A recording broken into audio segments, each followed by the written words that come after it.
या कार्यक्रमाचे प्रस्तुत करते ग्रीन हार्वेस्ट. ग्रीन हार्वेस्ट नैसर्गिक पेंडीयुक्त खत, नेचर केअरची युक्ती, रासायनिक खतांपासून मुक्ती. Green harvest. नमस्कार, मी देवयानी. मुंबई तकच्या वेदर रिपोर्टमध्ये तुमच्या सगळ्यांचं स्वागत आहे. महाराष्ट्रात मुसळधार पाऊस होतोच आहे गेल्या आठवड्यापासून. त्यातही आपण मराठवाड्यात आणि विदर्भात बघितलं तर जास्त प्रमाणात पाऊस जो आहे तो झालेला आहे. मध्य महाराष्ट्रामध्ये तितकासा पाऊस झालेला नव्हता. शिवाय कोकण आणि संपूर्ण आपली किनारपट्टी जी आहे तिथे सुद्धा काही प्रमाणात पावसाने मधल्या काळात ब्रेक घेतलेला होता. पण आता हा अलर्ट जो आहे तो पूर्णपणे बदललेला आहे. नक्की काय अंदाज आहे पुढच्या 48 तासांचा ते आपल्याला समजून घ्यायचं आहे. आधी आपण सॅटेलाइट व्हिडिओमध्ये बघूयात की आता नेमकी काय परिस्थिती आहे. आता तुम्ही जर इथे बघितलं तर आपल्याला महाराष्ट्रावरती फारसे ढग जे आहे ते दाटून आल्याचं बघायला मिळत नाहीये. IMDने जो अंदाज वर्तवलेला आहे त्यानुसार ईशान्य भारतामध्ये आता जास्त प्रमाणात पाऊस जो आहे तो होण्याची शक्यता आहे, कारण की तिथे पोषक वातावरण तयार झालेलं आहे. बंगालच्या उपसागरामध्ये आपल्याला माहिती आहे की 10 दिवसांखाली साधारण कमी दाबाचं क्षेत्र तयार झालेलं होतं, ज्याच्यामुळे पाऊस जो आहे तो आणि ते हळूहळू आतल्या बाजूला म्हणजे पश्चिमेकडे सरकत होतं आणि त्याच्यामुळे महाराष्ट्रात आपल्याला मोठ्या प्रमाणात पाऊस बघायला मिळाला.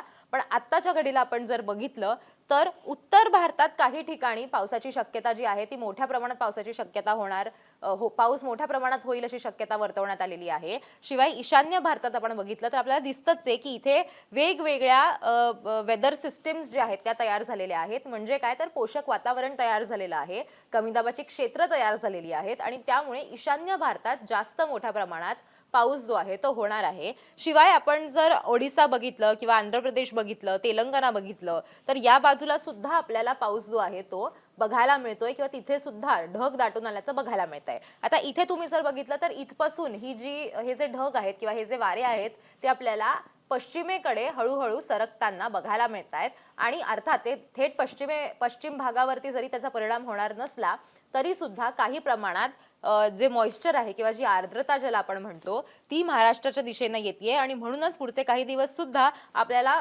अतिमुसळधार पाऊस नाही पण मध्यम स्वरूपाचा पाऊस जो आहे तो आपल्याला बघायला मिळणार आहे अशी शक्यता आत्ताच्या घडीला वर्तवली जाते. दुसरं म्हणजे अरबी समुद्रामध्ये आपण जर बघितलं तर आता फारसं पोषक वातावरण आपल्याला दिसतंय किंवा खूप मोठी वेदर सिस्टीम तयार झाल्याचं आपल्याला बघायला मिळतंय असं नाहीये.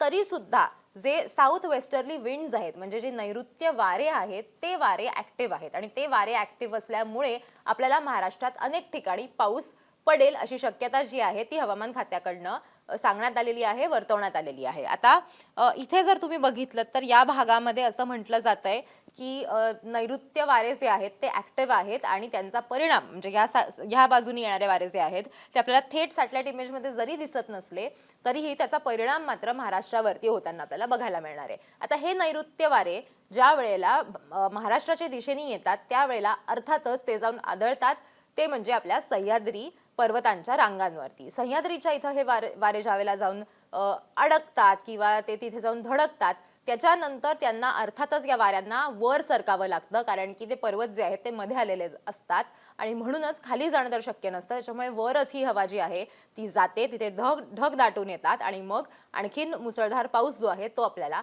बघायला मिळतो, कारण ते पटकन ते ढग किंवा वारे जे आहेत ते वर जात असतात. त्याच्यामुळेच आपल्याला मध्य महाराष्ट्रात येणाऱ्या 2 ते 3 दिवसांमध्ये मुसळधार पाऊस होईल अशी शक्यता वर्तवण्यात आलेली आहे आत्ताच्या घडीला. तरी आपण पुढच्या 2 दिवसांचा नक्की अलर्ट काय आहे ते आपल्याला समजून घ्यायचं आहे की कुठे कुठे रेड आणि ऑरेंज अलर्ट देण्यात आलेला आहे आणि शिवाय कुठे कुठे अतिमुसळधार पाऊस होण्याची शक्यता हवामान खात्याने वर्तवलेली आहे. आपण आता 6 तारखेचा अंदाज जर बघितला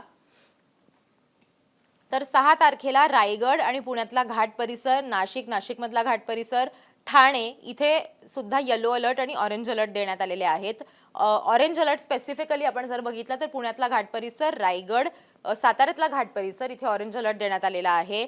रत्नागिरी असेल आणि कोल्हापुरातला घाट परिसर असेल इथे सुद्धा येलो अलर्ट जो आहे तो देण्यात आलेला आहे. विदर्भात मात्र जिथे अतिमुसळधार पाऊस होत होता गेल्या काही दिवसांपासून तिथे मात्र कुठलाही अलर्ट देण्यात आलेला नाहीये. हा अलर्ट जो आहे तो विदर्भातनं आता इथे आपल्या कोकण किनारपट्टीच्या इथे आलेला आहे, कोस्टल भागात आलेला आहे आणि आपल्याला रायगड आणि पुण्यातल्या घाट परिसरामध्ये आणि साताऱ्याच्या घाट परिसरामध्ये ऑरेंज अलर्ट दिसतोय. उर्वरित सगळ्या ठिकाणी आपल्याला येलो अलर्ट बघायला मिळतोय. आपण जर 7 तारखेचा अंदाज बघितला तर 7 तारखेचा अंदाज काय आहे तेही आपण समजून घेऊया. 7 तारखेला पुण्यातला घाट परिसर, रायगड, साताऱ्यातला घाट परिसर इथे पावसासाठीचा येलो अलर्ट देण्यात आलेला आहे. शिवाय नांदेड आणि हिंगोली इथे सुद्धा येलो अलर्ट देण्यात आलेला आहे. उर्वरित महाराष्ट्रात कुठेही फारसा अलर्ट देण्यात आलेला नाहीये. हा जो भाग आहे इथला म्हणजे साधारण फ्रायडेचा अंदाज जर आपण बघितला तर जळगाव असेल, नाशिक असेल, संभाजीनगर, जालना, अहिल्यानगर, बीड इथे सगळीकडे थंडर स्ट्रॉमची साईन देण्यात आलेली आहे. म्हणजे काय तर वादळी वारे वाहण्याची शक्यता आहे. ढगाळ वातावरण असू शकतं, पण अगदीच मुसळधार पाऊस होईल अशी शक्यता नाही. हलक्या स्वरूपाचा पाऊस तोही झाला तर होण्याची शक्यता आत्तासाठी तरी शुक्रवारसाठी वर्तवण्यात आलेली आहे. अर्थात याच्यात बदल होऊ शकतात, पण आत्ताच्या घडीला आपण जर 6 तारखेसाठी बघितलं तर 6 तारखेला मात्र अनेक ठिकाणी मुसळधार पाऊस होण्याची शक्यता वर्तवण्यात आलेली आहे. तसंच 7 तारखेला काही भागांमध्ये घाट परिसरात आणि मराठवाड्यातल्या 2 ठिकाणी आपल्याला फक्त अलर्ट दिसल्याचं बघायला मिळतंय. पण IMDनी जो अंदाज वर्तवलेला आहे आणि त्यांनी जे म्हणजे त्यांनी संपूर्ण भारताचा जो अंदाज दिलेला आहे पुढच्या 2 ते 3 दिवसांचा, त्यात मात्र त्यांनी 6 आणि 7 तारखेला मध्य महाराष्ट्र इथे मोठ्या प्रमाणात पाऊस होईल अशी शक्यता त्यांच्याकडनं वर्तवण्यात आलेली आहे. त्याच्यामुळे इथे जरी आपल्याला अलर्ट दिसत नसला तरी IMDनी एक वेगळा व्हिडिओ केलेला आहे आणि वेगळा एक अंदाज जो आहे तो सुद्धा त्यांनी दिलेला आहे. आणि त्यात त्यांनी हे म्हटलेलं आहे की 6, 7 आणि 8 तारखेला साधारण आपल्याला मध्य महाराष्ट्रात मुसळधार पाऊस बघायला मिळेल. ईशान्य भारतात आपल्याला मुसळधार पाऊस बघायला मिळेल. त्यासोबत दिल्ली, पंजाब, हरियाणा या सगळ्या भागांमध्ये सुद्धा मुसळधार पाऊस होण्याची शक्यता त्यांनी वर्तवलेली आहे. त्यामुळे घराच्या बाहेर पडताना अंदाज काय आहे ते बघूनच बाहेर पडा आणि ज्या ज्या भागांमध्ये ऑरेंज किंवा रेड अलर्ट आहे त्या भागातल्या लोकांनी बाहेर पडू नये, काम नसेल तर, असं सुद्धा हवामान खात्याने वॉर्निंग जी आहे ती त्यांच्याकडनं देण्यात आलेली आहे. तर हा होता पुढच्या 2 दिवसांचा अंदाज. तुमच्या जिल्ह्यात आता काय परिस्थिती आहे ते आम्हाला कमेंट करून नक्की सांगा आणि असेच व्हिडिओज बघण्यासाठी मुंबई तकला सबस्क्राईब करायला विसरू नका.